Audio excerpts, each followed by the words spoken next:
session of finite element analysis. In this session, I'm taking up a numerical on 4-noded CST element. For the 2D loaded plate shown in figure below, determine the displacement of nodes and the element stresses using plane stress conditions. You can see here there are 4 nodes.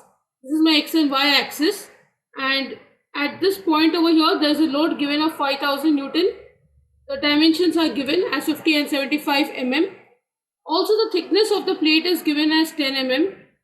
Poisson's ratio is given as 0.75 and the value of Young's modulus is given as 2 into 10 raised to 5 Newton per mm square. I will start the solution with my first step, which is discretization. I'll copy this diagram and then I'll mark the various nodes, elements, coordinates. Here you can see this is 75 mm, which means it is 7.5 centimeter, and I'll take this as 5 centimeter. If you recollect the previous numerical also, I have solved in centimeter as it was easier to get the answers. Now if you look here, I will start with marking this node as 1. I'll mark this in cyclic order as 2. Here it is node 3 and node 4. There will be 2 degrees of freedom at each node. So this will be 1, 2, 3, 4. This is 5, 6 and this is 7, 8.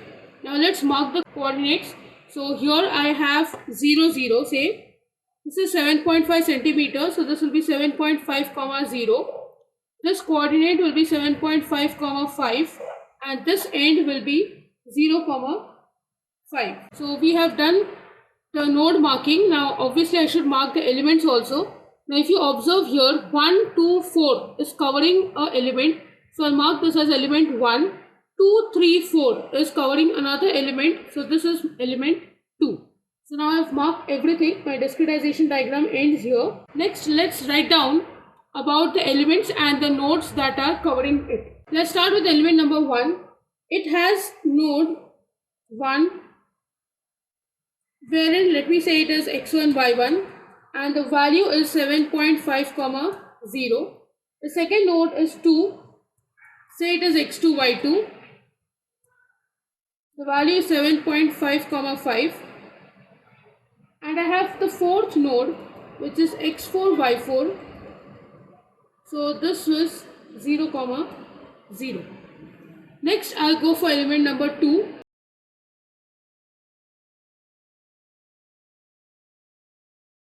It is between node 3, which is x3, y3, value being 0, 5.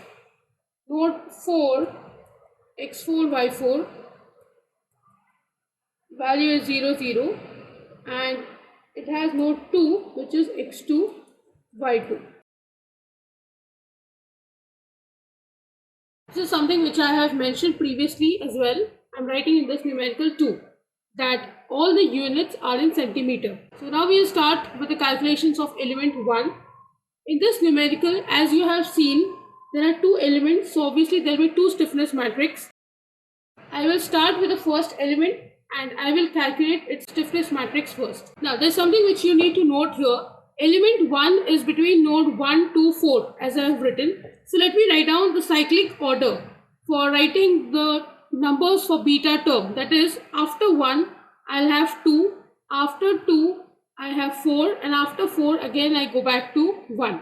Similarly, for element 2, you can just note down now itself that it is 3 to 4, 4 to 2 and 2 to 3.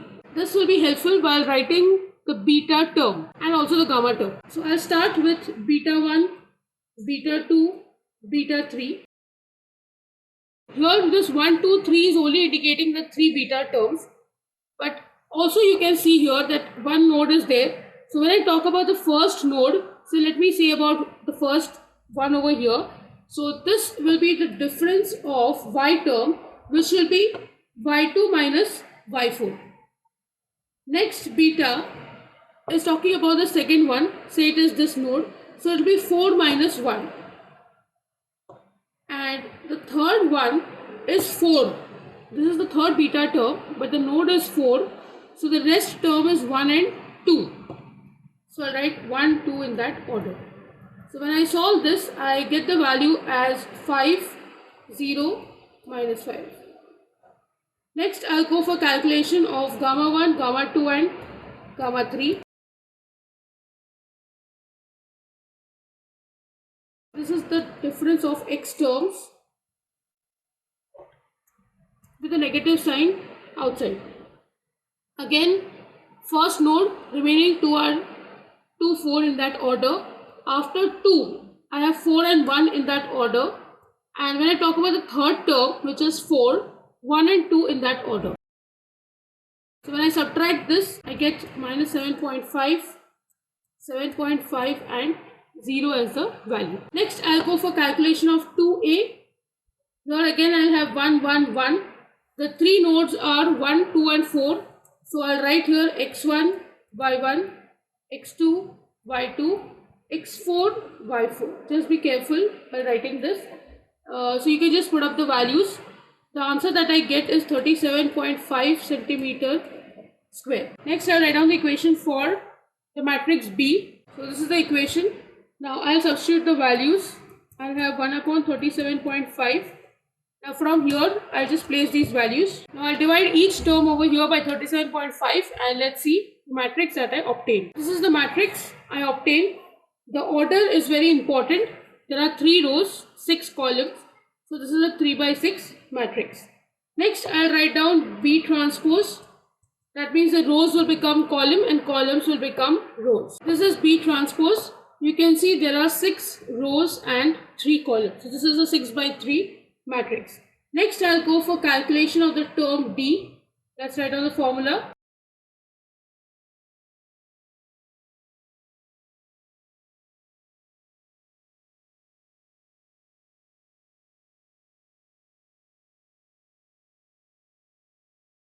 Here I'll substitute the values.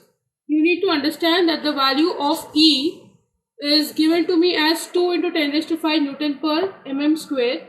So this will be 2 into 10 raised to 5. Newton will remain the same. I want to convert this into centimeter square. 1 mm is 10 raised to minus 1 centimeter. So this will be minus 2. When this goes up, this will add up over here and the total value will be 2 into 10 raised to 7 Newton per centimeter square. So this is the value that I am going to use and substitute over here for E. I have 2 into 10 raised to 7 upon 1 minus 0.25 whole square. I have 1, 0.25, 0, 0.25, 1, 0, 0, 0. This will be 1 minus 0.25 upon 2. If you solve, you will get 0.375. Now, I will be solving this and I get this value as 21.33 into 10 raised to 6.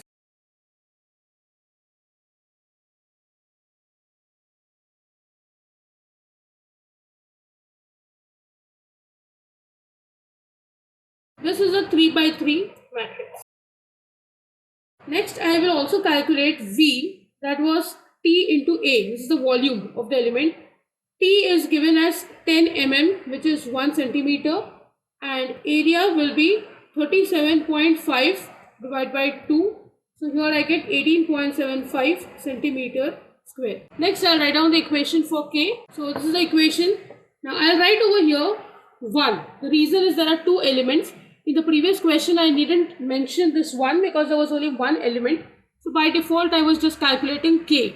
Here I will write K1 and K2 so that I can easily distinguish between the 2 elements. Now let's start writing down the matrix. Before that, as I can see in D, there is a term 21.33 into 10 raised to 6. So I'll just take it out as a common term, and T into A will also be 18.75. So I will take that term out as well. So I have 18.75 into 21.33 into 10 raised to 6. Then I'll write down the B transpose term. This is a 6 by 3 matrix. Next I'll write down the D matrix. This is a 3 by 3 matrix. And finally I'll write down my B matrix. This is a 3 by 6 matrix. Now I will start multiplying these two terms first. I get the answer as 4 into 10 raised to 8. So I'll write down 4 into 10 raised to 8. Also I'll multiply these two matrices. Now for multiplication, I will check if the multiplication process is possible. The number of columns should be equal to the number of rows, which is correct. So my resultant matrix will be a 6 by 3 matrix. So let's multiply and see what I obtain. I hope by now you know how to multiply. It is the first row multiplied with the first column. I mean each term is multiplied consecutively and added or subtracted as per the sign, and that will be placed at the corresponding places. So I'll just form this matrix for you. This is a 6 by 3 matrix, and then I'll copy this B matrix here again. This is a 6 by 3 matrix. Again, I'll check if multiplication is possible. I can see number of column is equal to number of row. So my resultant matrix after multiplying these two is a 6 by 6 matrix. Now when I multiply these two, I'll do one more thing. That is, I'm going to multiply this 4 inside, and also I'll be multiplying a 10 value inside, so that this number becomes little big enough to be multiplied easily. So what I will leave out from here is just a 10 raised to 7, and first I'll multiply with 40 inside, and then I'll multiply both the terms. So I'll just show you what I obtain as a 6 by 6 matrix. This is a 6 by 6 matrix which is obtained. I'll write here this is the value of first stiffness matrix. Next we'll go for calculation of the stiffness matrix for element 2. For element 2, these are the notes. I will start by calculation of beta 1, beta 2, beta 3. This is a subtraction of y term. Here I have 3, 4, 2. These are in cyclic order.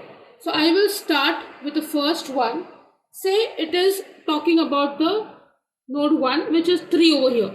So in that case, this will be 4 and 2 in cyclic order to be written. Next, second one. Second term, say I consider 4 as a node. So what is remaining is 2 and 3. So I'll just place them in cyclic order. This will help you write down the equations faster. This is just a small trick that I'm giving you. You can use any other method for writing it down as well. And for the third node, I'm using 2 as a number. So these two remain. So this is 3 and 4 in order. When I solve this, I get minus 5, 0, 5. Next, I'll go for calculation of gamma terms, which is a subtraction of x values with the negative sign outside. Again, I'll do the same thing. This is my first one, so 4 and 2.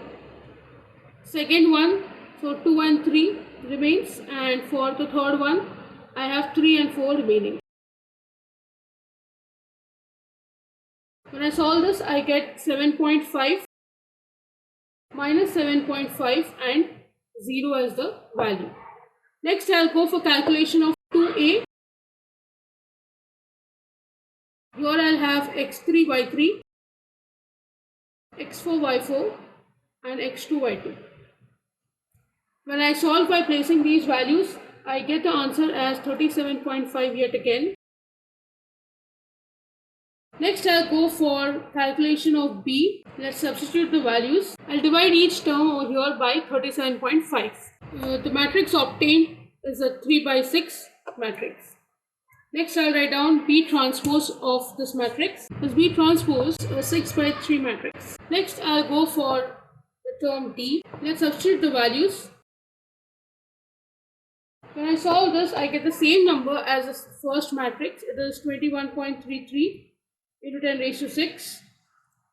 And I'll copy the same matrix. The matrix D is a 3 by 3 matrix. Now I'll write down the equation for volume, which is T into A.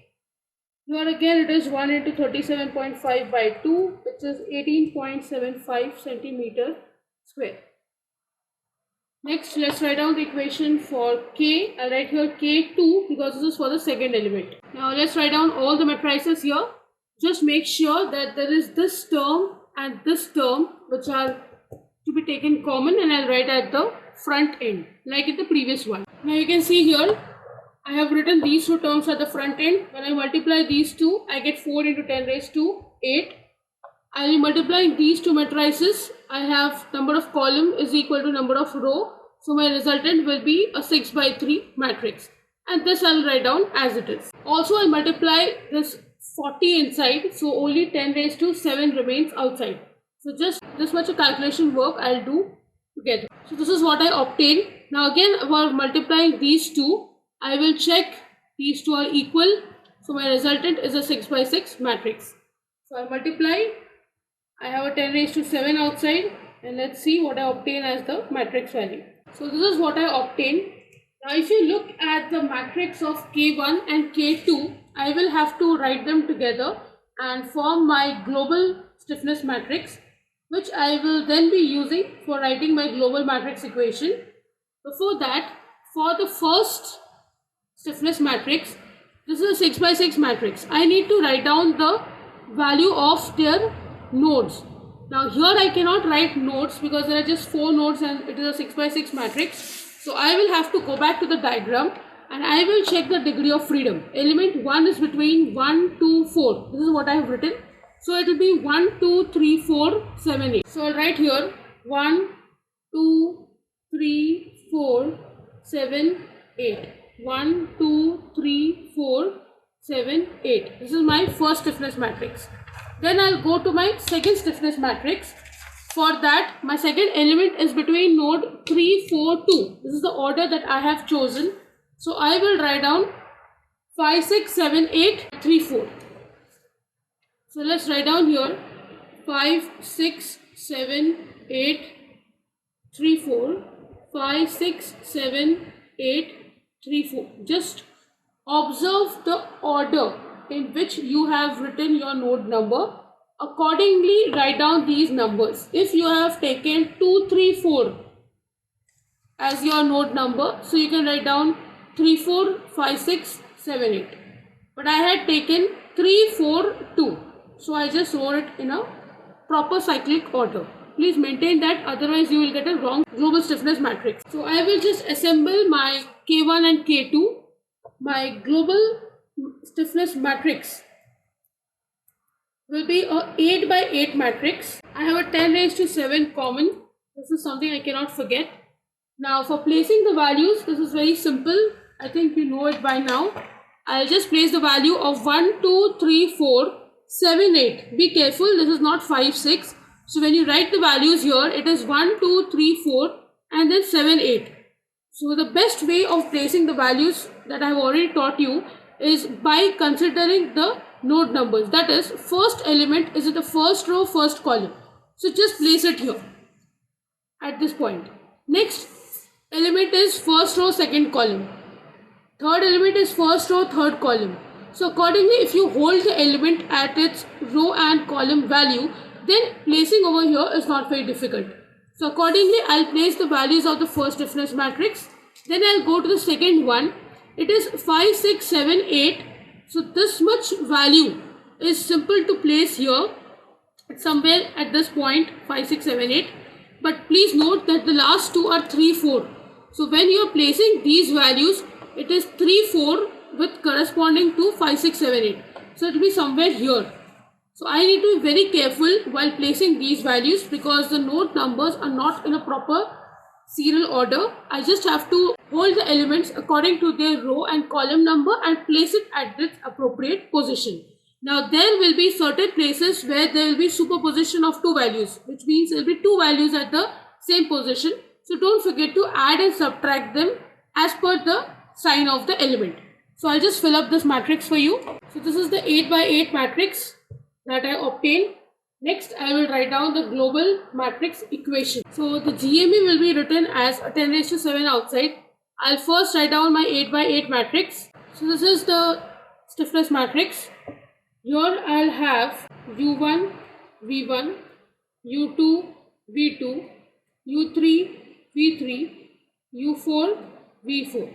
These are the displacement at each node, and here I'll have the reaction forces. So it will be P1x, P1y, P2x, P2y, P3x, P3y, P4x, P4y.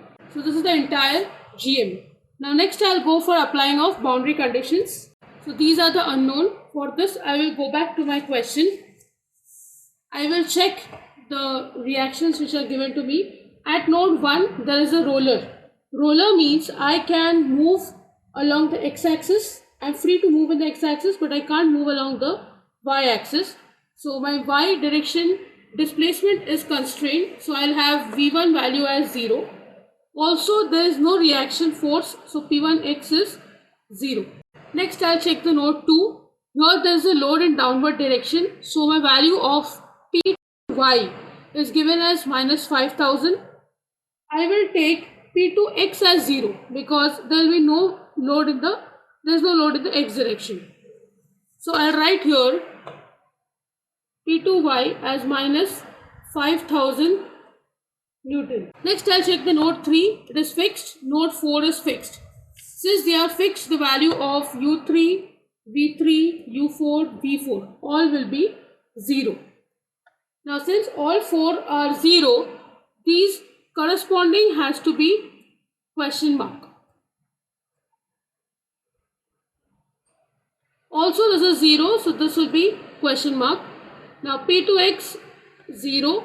So what remains over here is these 3, which will be question mark. Now we'll get back to the GME that we have written. I have v1 as 0, u3, v3, u4, v4. So let's eliminate these rows in column. So second row, second column, u3, which is the fifth row. I have fifth column to be eliminated. Then I have sixth row, sixth column, seventh row, seventh column, and last eighth row, eighth column. I am tentatively eliminating them. Okay, so here I have these 3 terms which remain, and these u1, u2 and v2, and p1x, p2x, p2y. These are known to me. So let's write down the equation.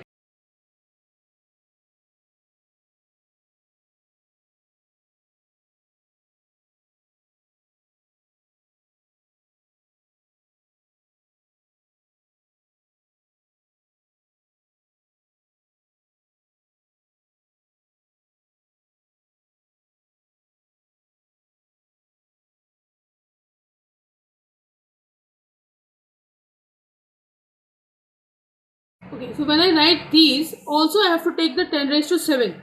Now when you look carefully, this 10 raised to 7 goes on the other side for these two equations and it gets cancelled out. For this equation, I will just write here as into 10 raised to minus 7. So when I solve these three equations, I get the value of u1, u2 and v2. The values obtained are u1 is 7.147 into 10 raised to minus 5 centimeter. Make sure you write the correct unit.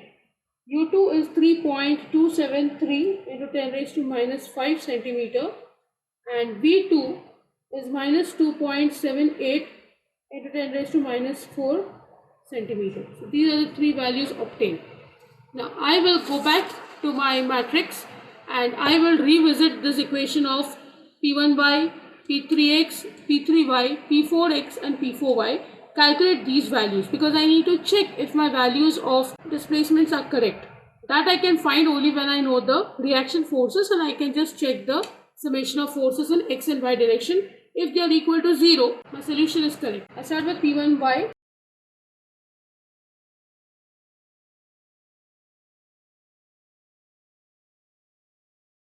This is my first equation for p1y. I'll substitute these three values.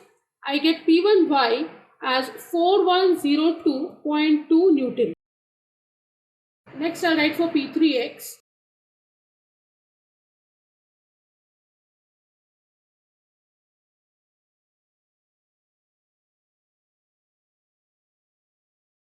I get the value of p3x as minus 1344.4 Newton. Then I write for p3y.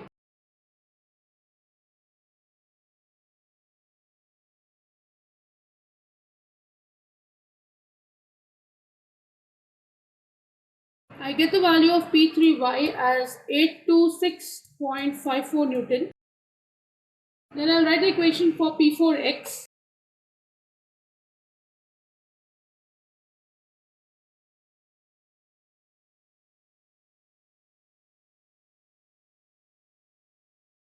I get the value of p4x as 1335.7 Newton.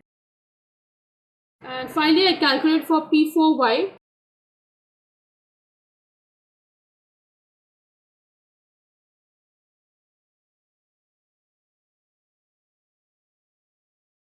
I get the value of P4Y as 68.88 Newton. Now let's check. Summation of force in x direction is P1x plus P2x plus P3x plus P4x. Now P1x and P2x both are 0. So P3 and P4 remain. It is minus 1344.4 plus 1335.7. I get this value as minus 8.3 Newton, which is very small, so I approximate this to 0. And then I calculate the value of summation of y. So it is P1y plus P2y plus P3y plus P4y. The values are